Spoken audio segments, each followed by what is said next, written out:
지난 시간에 하나님의 말씀에 불순종하여서 에덴 동산에서 쫓겨난 인류의 첫 시종 아담에 대해서 우리가 보았습니다. 기억하시죠? 그들이 에덴 동산에서 쫓겨난 것은 불순종했기 때문이라고 했습니다. 그럼 불순종이 뭘까? 지난 시간에 우리가 나눴는데 하나님의 말씀과 어긋나게 사는 삶, 다시 말해서 나에게 주어진 자유로 하나님이 뭐라고 하시던, 남이야 어찌 되었던, 자연이야 어찌 되었던 내 마음대로 살겠다는 그 마음이 하나님의 말씀에 순종하지 않는 삶이라고 했습니다. 말씀을 외면한 채 내가 내 삶의 주인이 되겠다는 것이 내가 하나님처럼 되겠다는 것과 동일시되는 그런 불순종이었습니다. 그래서 하나님께서 아름다운 에덴 동산을 아담에게 선물로 주셨지만 아담은 하나님의 말씀에 도전함으로 말미암아 그 주인의 자리에서 해고되고 쫓겨났습니다. 에덴 동산에서 하나님과 함께 살면서 누리던 그 모든 것으로부터 쫓겨났습니다. 하나님의 대리자로, 세상의 통치자로, 주인으로 세워진 것이 누구냐면 아담이었습니다. 그런데 아담은 더 이상 왕자가 아닌 죄의 종이 되어서 사탄에 끌려다니는 신세가 되었습니다. 아담이 가는 곳마다 좋은 것을 내어주면서 기뻐하던 땅은 가시덤불과 엉겅퀴를 내어주면서 아담을 힘들게 합니다. 아담의 그 말에 복종하던 땅이 지금 이제는 아담을 도전합니다. 아담은 가정을 책임지기 위해서는 이제는 정말 얼마나 땀을 흘리고 고생을 해야 되는지, 그 무게를 질 수 있는지 가늠조차 하기 어렵게 됐습니다. 그러면 아담은 이제 힘들어졌잖아요. 예전에는 그냥 아담이 가는 곳마다 꽃이 피고 새들이 노래 부르고 그리고 짐승들이 몰려다니면서 아담 아담하고 얘기하고 하나님 저 동물을 보세요 하면서 막 쫑알쫑알 거리면서 살던 아담인데 이제는 땀을 뻘뻘 흘려도 내 가정 하나를 책임지기가 어려운 신세가 됐어요. 그러니 아담이 그때마다 얼마나 힘들까요? 아담이 하와를 처음에 봤을 때 뭐라고 노래했냐면요, 보면서 내 뼈 중에 뼈요, 살 중에 살이라고 노래했던 사람입니다. 그러면서 너는 나와 한 몸이야 라고 말했던 아담인데, 창세기 3장 12절에 아담의 그 마음이 고스란히 나와 있죠. 하나님이 주셔서 나와 함께 있게 하신 그 여자, 그가 나무 열매를 내게 줘서 내가 먹었나이다. 이제 그렇게 얘기하는 겁니다. 내 뼈 중에 뼈요, 내 살 중에 살이요 하고 노래하던 그 아담이 온데간데 없어요. 너 때문에 내가 이렇게 죄를 범했어. 하나님이 그 여자를 주지 않았습니까? 이러면서 하나님을 탓하는 겁니다. 오늘날 우리의 모습하고 똑같은 겁니다. 우리의 모습과 우리가 무슨 일을 겪으면 어떻게 합니까? 하나님께서 주신 그 고난으로 말미암아 하나님께서 이 감당할 수 있는 고난만 주신다고 했는데 이 고난을 통해서 하나님께서 이루실 그 뜻이 무엇일까? 나에게 원하시는 것이 무엇일까를 묵상하는 게 아니라 누구를 찾죠? 상대방을 찾는 겁니다. 그러면서 당신이 그래서 내가 힘든 거야. 딸을 보면서 네가 왜 엄마 말을 안 들어?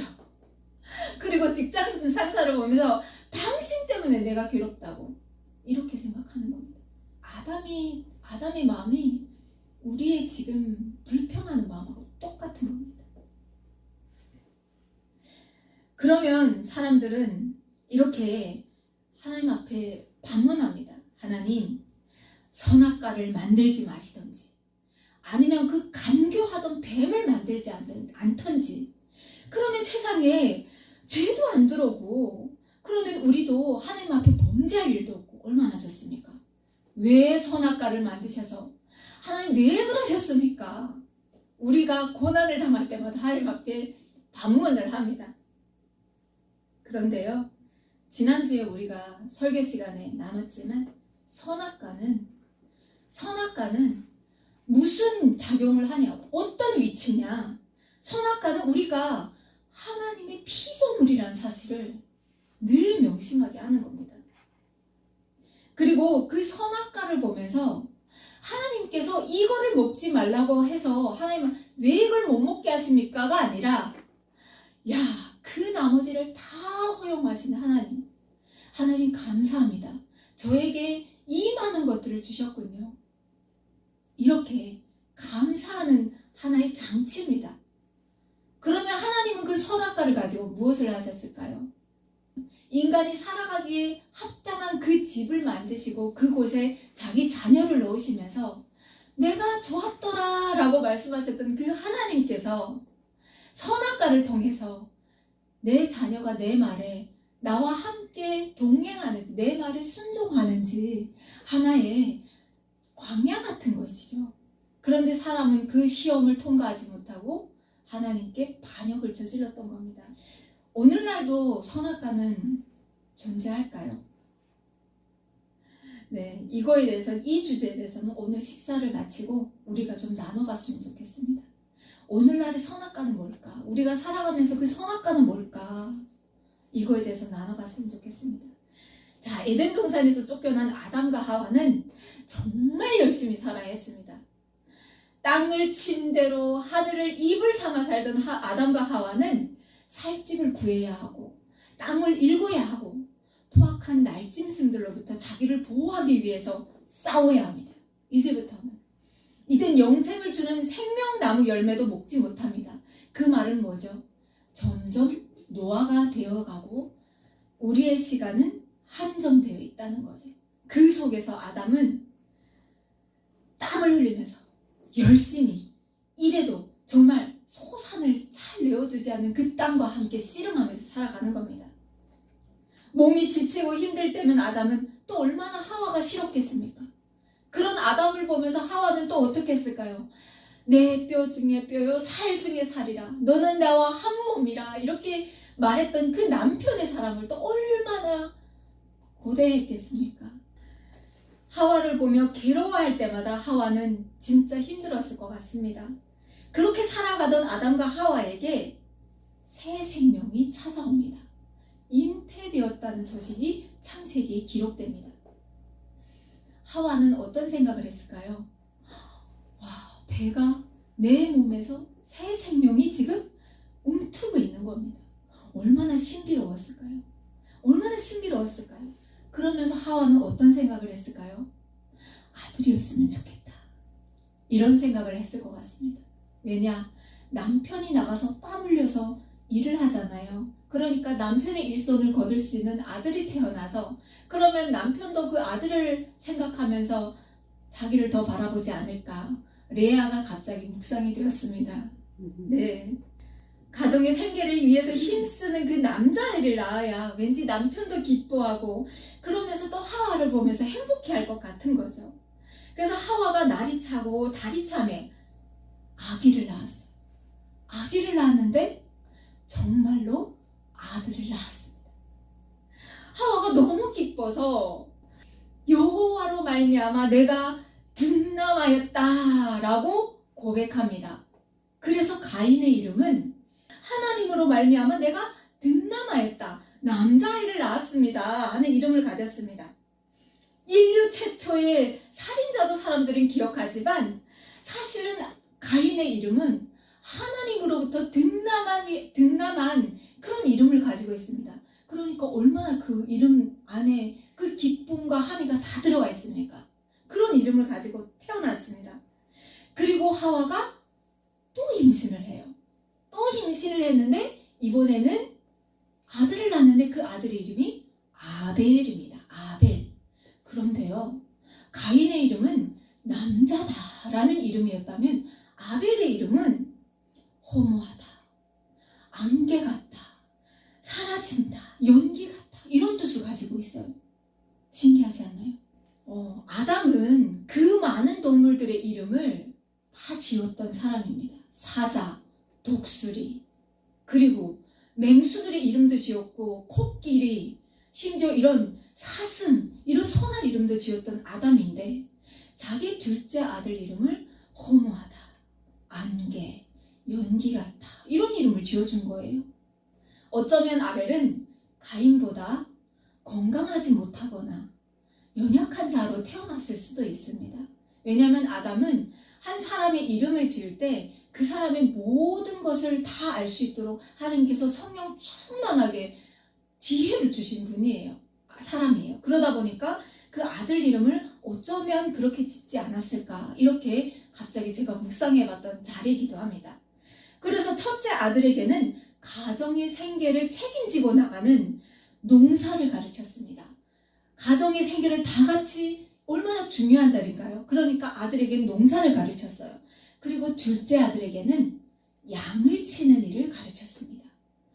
양을 치는 일이라고 하면 그때 당시는 육식을 하지 않는 때였어요. 동물을 먹지 않을 때였어요.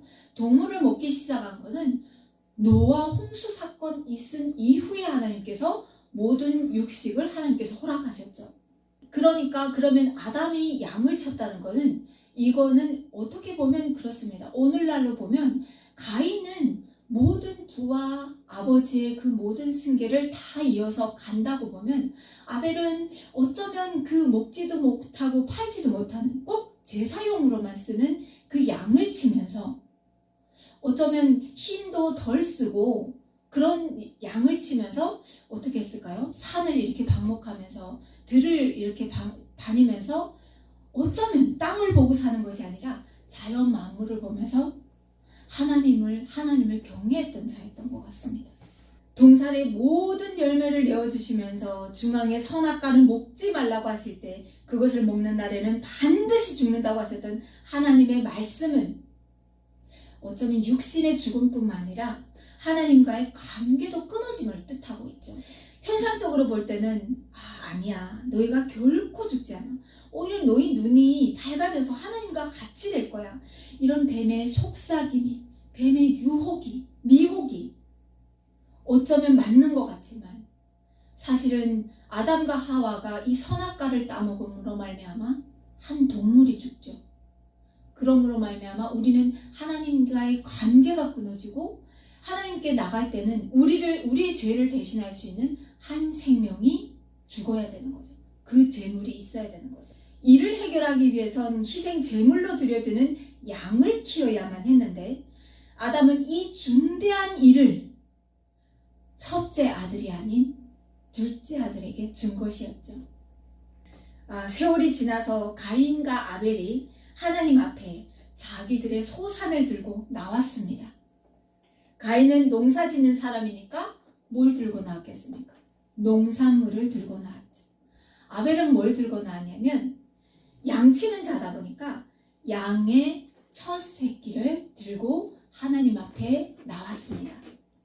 그런데 여기서요, 하나님은 아벨의 제사는 받으셨는데 가인의 제사는 받지 않으셨다라고 기록하고 있습니다. 왜 그럴까? 여기에 대해서 많은 설교들이 나오고 또 많은 해석들이 있습니다. 성경에는 하나님께서 왜 아벨의 제사는 받으셨는데 가인의 제사는 받지 않으셨는지 그거에 대한 기록을 하지 않고 있습니다. 다만 히브리서에서 아벨의 제사를 나타내고 있습니다. 히브리서 11장 4절에 믿음으로 아벨은 가인보다 더 나은 제사를 하나님께 드림으로 라고 기록하고 있습니다. 그래서 하나님께서 아벨 보고 의로운 자라고 하셨습니다. 아벨은 하나님께 감사함으로 나갔을 겁니다. 양을 돌보면서 들에서 머물 때 그 눈동자와 같이 그 아벨을 지켜주시고 함께 하시는, 그 연약한 자를 돌보시는 그 하나님과 함께 하면서 밤엔 달처럼 쉬지 않고 함께 하시는 그분께 감사하는 마음으로 나갔을 것 같습니다. 우리가 믿음 생활을 하는데 믿음이란 무엇일까? 우리가 정말 많이 묵상하는 질문이 아닙니까? 믿음이란 무엇일까? 그냥 우리가 교회만 다닌다고 해서 믿음일까? 교회 와서 예배드리고 집에 가서는 하나님, 제가 예배드리고 왔습니다. 그러니까 이제는 제가 제 삶을 살게요 하는 것이 예배일까?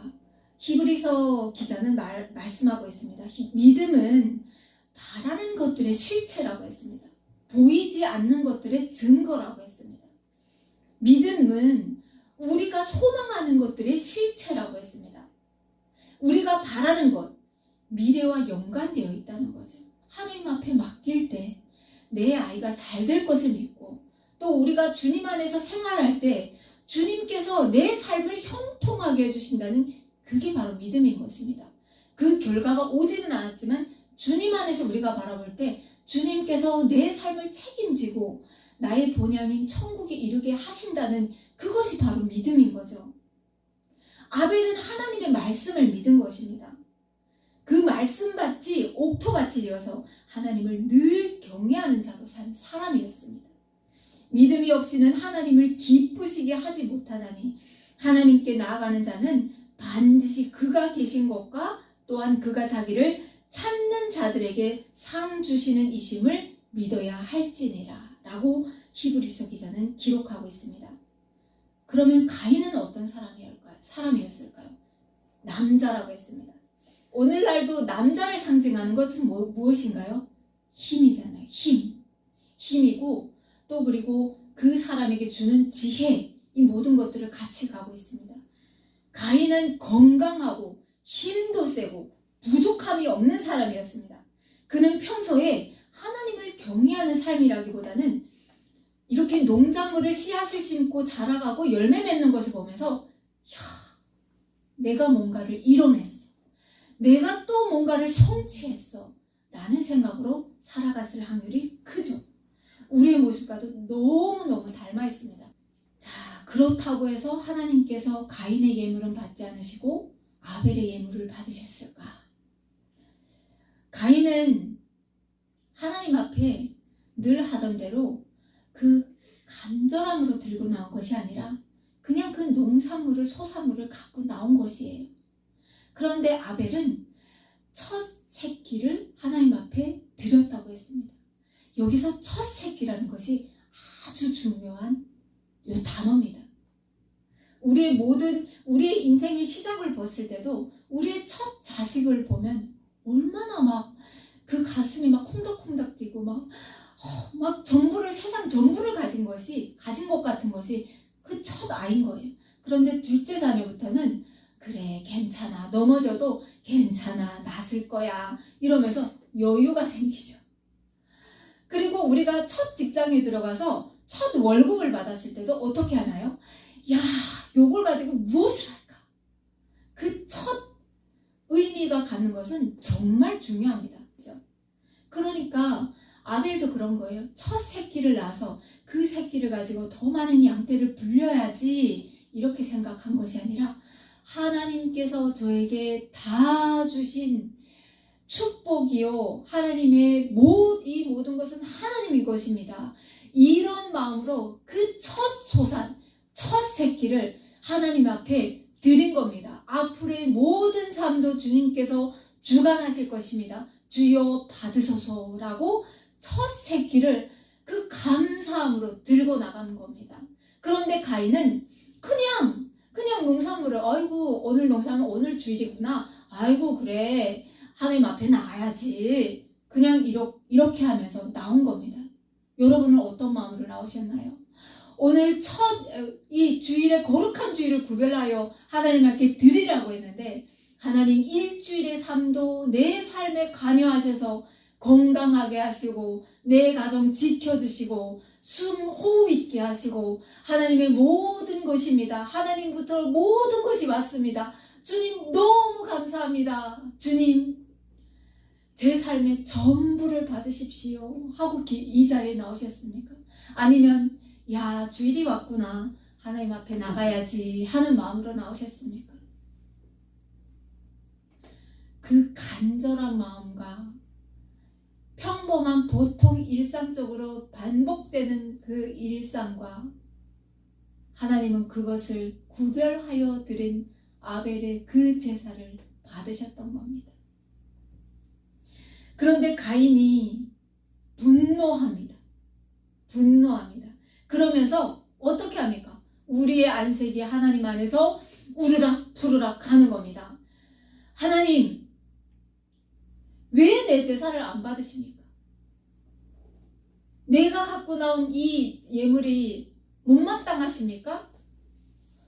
이러면서 가인이 우르락 푸르락 하는데, 그것이 안색에 표출되었다고 합니다. 그래서 하나님께서 말씀하십니다.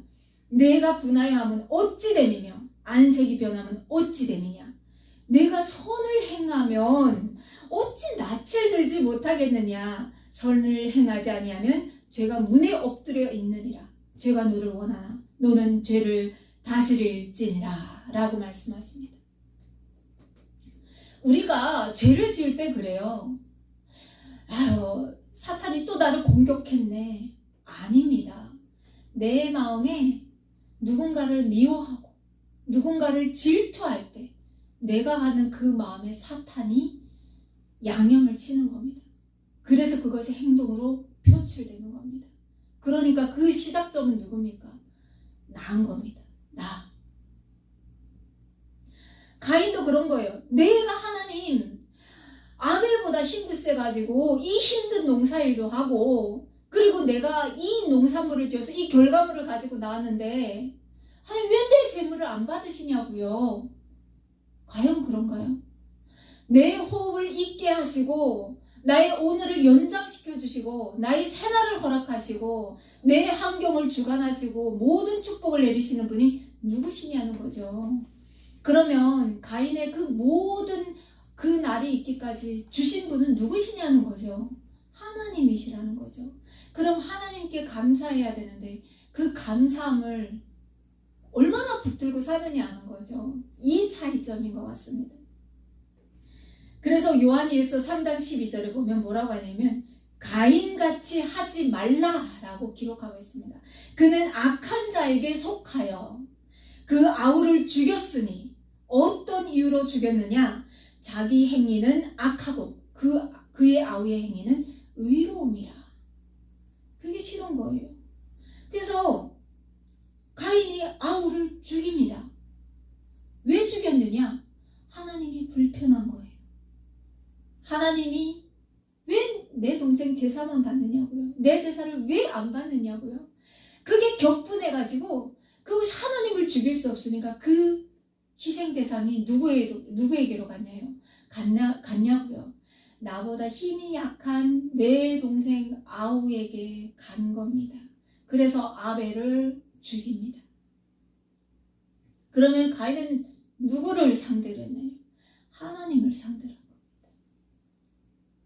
인류의 첫 살인이 일어났습니다. 인류의 첫 죽은 사람이 생겼습니다. 아담과 하와는 반드시 죽으리라 했지만 죽었나요? 안 죽었죠. 죽음이 어떤 건지 아직 못 봤습니다. 그런데 자기의 큰 아들이 그 작은 아들을 죽였습니다. 아담과 하와가 하나님 말이 맞구나. 사람은 죽는구나. 이렇게 죽는구나. 정말로 죽는구나. 라는 것을 아벨을 보면서 생각했을 겁니다. 하나님께서 가인에게 묻습니다. 내 아우 아벨이 어디 있느냐? 너무 익숙한 하나님의 부르심이 아닙니까? 아담에게 아담아 내가 어디 있느냐? 하나님께서 지금 가인에게 묻습니다. 내 아우 아벨이 어디 있느냐? 그랬더니 가인이 뭐라고 합니까? 내가 알지 못하나이다. 내가 내 아우를 지키는 자이니까.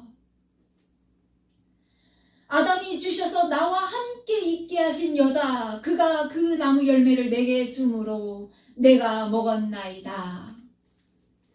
어떻게 들리시나요? 뱀이 나를 깨물어 내가 먹었나이다. 뻔뻔하기 그지없는 고백을 하고 있습니다. 그랬더니 하나님께서 내가 무엇을 하였느냐? 내 아우의 핏소리가 땅에서부터 내게 호소하느니라. 땅이 그 입을 벌려 내 손에서부터 내 아우의 피를 받았은즉 내가 땅에서 저주를 받으리니 내가 밭을 갈아도 땅이 다시는 그 효력을 내게 주지 아니할 것이요 너는 땅에서 피하여 유리하는 자가 되리라. 하나님은 왜 아벨의 목숨을 빼앗은 가인을 살려두신 것일까요? 하나님은 왜 아담과 하와가 선악과를 따먹었는데 죽이지 않으시고 그 죄 없는 짐승을 밝아서 가죽옷을 입혔습니까? 똑같은 질문입니다. 이 사건을 바라볼 때 우리는 마치 그렇지 않은 듯 그러면서 저 살인자를 왜 살려두셨습니까? 라고 묻지요. 그런데 하나님, 우리의 내면 깊은 곳에 자리 잡고 있는 가인과 같은 그 시기와 질투, 탐욕, 잘못을 인정하지 않고 타인에게 전가하는 이 남 탓, 이런 것들이 우리에게도 있다는 거죠. 우리에게도 있다는 거죠. 그러면 하나님께서 그 가인과 같은 죄를 지은 사람들을 날마다 죽인다고 하면 세상은 어떻게 될까요? 하나님은 죽이는 분이 아니시고 하나님께 돌아오길 원하시는 분이십니다. 그래서 하나님은 어떻게 하십니까? 내가 너희의 마음까지, 내가 너희의 행실도 보지만 너희의 마음의 중심을 보느니라. 그러니 그 마음을 돌려서 나에게로 와라 라고 말씀하고 계시죠. 그 마음 안에 이미 품고 있는 그 모든 잘못들이 이미 살인이라고 말씀하시는 겁니다. 우리는 다 가인과 같은 자들인 겁니다. 내 마음의 내면을 바라보면서 하나님 앞에 회개하는 우리가 되었으면 좋겠습니다. 그러니까 가인이 어떡합니까? 하나님 앞에 납작 엎드립니다. 내 체벌이 지기가 너무 무거우이다. 주께서 오늘 이 지면에서 나를 쫓아내시면 내가 주의 낯을 배웁지 못하리니 내가 땅에서 피하여 유리하는 자가 될지라. 물은 나를 만나는 자마다 나를 죽이겠나이다. 자기는 자기 동생을 죽였는데 주님, 나는 죽을까봐 두렵습니다 하고 지금 말하고 있는 겁니다. 그런데 여기에서 가인이 그러죠. 나를 만나는 자마다 라고 고백하고 있습니다. 복수를 쓰고 있죠. 나를 만나는 자마다. 아벨이 죽었잖아요. 그러면 나를 만나는 자마다 할 때 그러면 아담과 하와를 뜻하고 있을까요? 이게 사전을 찾아보면 아담의 자식들에 대해서 이렇게 나옵니다. 전승에 의하면 그 아담과 하와에게 또 쌍둥이 누이도 있었다라고 기록되어 있습니다. 가인도 아벨도 그 쌍둥이 누이들하고 결혼을 한 거죠. 그래서 자녀도 낳고 이렇게 가정을 꾸렸는데 그러면 어떡합니까? 아벨의 가족의 입장에서는 보면 가인의 가족이 얼마나 화가 나겠어요. 내 아버지가 무엇을 잘못하였기에 네가 쳐서 죽였느냐. 그렇잖아요. 그러니까 여기에서 가인이 말하는 것은 아담과 하와를 부모님을 무서워하는 것이 아니라 동생의 식소를 무서워하는 것이죠. 그래서 내가 만나는 자마다 나를 죽이겠나이다 라고 지금 기록하고 있는 겁니다. 그러니까 하나님께서 그렇지 아니하다. 가인을 죽이는 자는 벌을 7배나 받으리라 하시고 가인에게 표를 주사 그를 만나는 모든 사람에게서 죽임을 면하게 하시니라. 이 말씀으로 인해서 가인의 가족도 아벨의 가족도 하나님을 다 떠났습니다. 아담과 하와는 하나님께 불순종했더니 자기 옆에 남은 사람이 없습니다.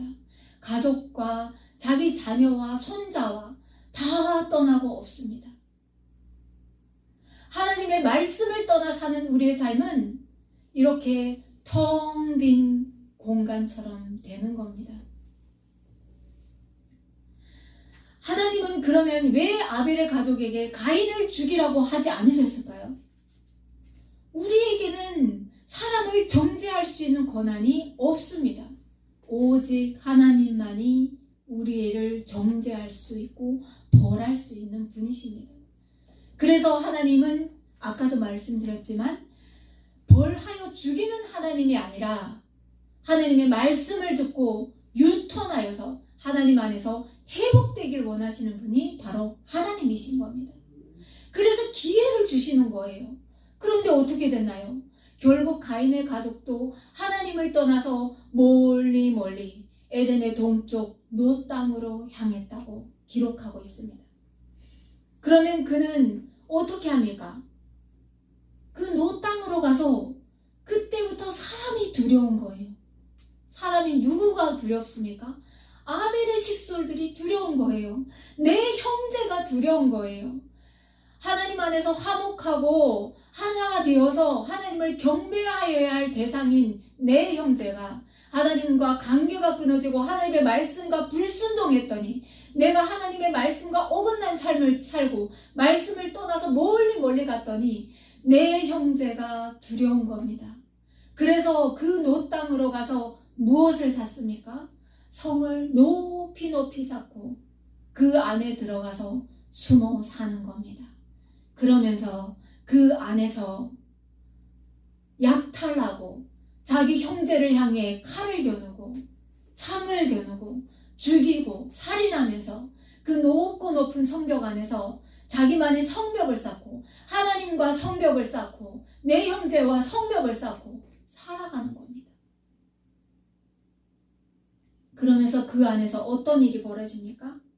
그때부터 하나님을 경외하는 일이 없으니 하나님의 그 말씀이 내 마음에 거울이 되고 내 마음에 반면교사가 없으니까 그들은 죄를 지어도 그게 죄인 줄을 모르는 겁니다.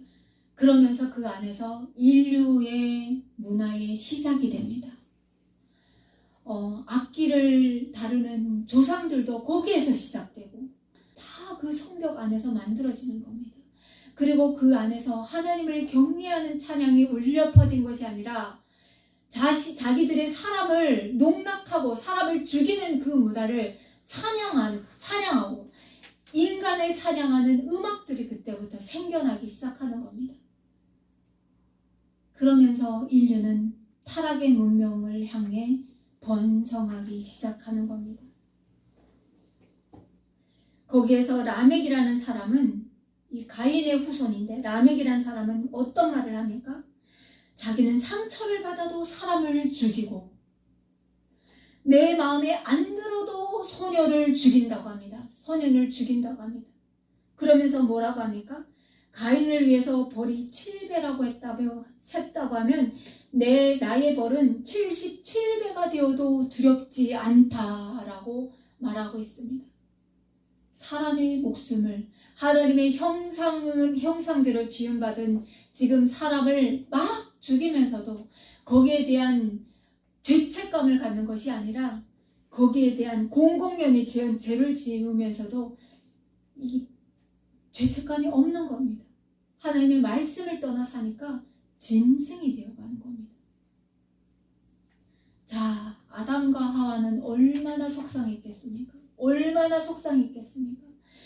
두 아들을 잃었고 모든 자녀와 자손들이 다 자기를 떠나갔습니다. 그렇지만 하나님은 어떤 분이십니까? 우리의 그 심란한 우리가 더 이상 희망이 보이지 않는 그곳에서도 우리가 엎드려서 하나님 앞에 기도하면 하나님은 어떻게 하십니까? 희망을 주시는 하나님이시고 긍휼을 베푸시는 하나님이십니다. 아멘. 그래서 이미 세상에 죄가 들어옴으로 말미암아 죄의 종이 된 그들에게 하나님께서는 또다시 희망의 새싹인 아이를 주시는데 셋째 아이를 주시는데 그 아이의 이름이 무엇입니까? 셋인 겁니다. 셋에 대하여 아벨 대신에 주신 다른 씨라고 기록하고 있습니다. 다른 씨. 여기에도 또 많은 의미가 내포되어 있겠죠. 그리고 셋이 태어나고 그때야 비로소 사람들이 여호와의 이름을 불렀더라라고 성경은 기록하고 있습니다. 정리해 보겠습니다. 하나님을 안다는 것과 믿는다는 것은 엄연히 다른 뜻입니다. 하나님에 대한 지식은 얼마든지 쌓을 수 있습니다. 그리고 종교적인 행위도 우리는 얼마든지 할 수 있습니다. 그렇지만 우리에게 하나님을 향한 믿음이 없다면 보이지 않는 하나님을 내 마음대로 할 거야, 내 멋대로 할 거야, 그러면 우리는 가인과 같이 함부로 행동하고 하나님을 떠난 삶을 살게 됩니다. 그래서 만약 내 삶이 하나님 앞에서 경건한 삶이지 않고 하나님을 인식하고 있지 않다고 하면 하나님 앞에 구하십시오. 하나님, 하나님과 동행하고 싶습니다. 내가 정말로 하나님을 믿고 싶습니다. 하나님 오늘도 내 삶에 임재하여 주셔서 나와 동행하여 주십시오 라고 구하십시오. 구할 때 하나님께서 역사하시는 것이지 하나님께서 언제 나를 부르시겠습니까? 하나님께서 부르실 때 내가 응하겠습니다. 이건 교만입니다. 우리가 우리의 어떤 행동으로 말미암아 하나님께서 우리를 선택하시는 것은 아닙니다. 강권적인 조건 없으신 하나님의 은혜로 말미암아 우리는 하나님께 다 구원받는 자이지만 또한 우리도 하나님 앞에 구해야 합니다. 하나님 내 삶에 함께 해주세요. 내 삶에 임재하여 주세요 라고 구했을 때 우리는 하나님과 동행할 수 있고 하나님과의 그 관계가 회복되어서 세상에 죄가 들어오기 전 아담처럼 살 수 있습니다. 세상을 통치하는 주인으로 주신 그 위치를 우리가 회복할 수가 있습니다. 구원과 상관없는 삶이 되지 마시고 하나님과 단절된 삶으로 살지 마시고 하나님과의 관계가 바르게 형성되어서 올바르게 살아가는 우리 모두가 됐으면 좋겠습니다.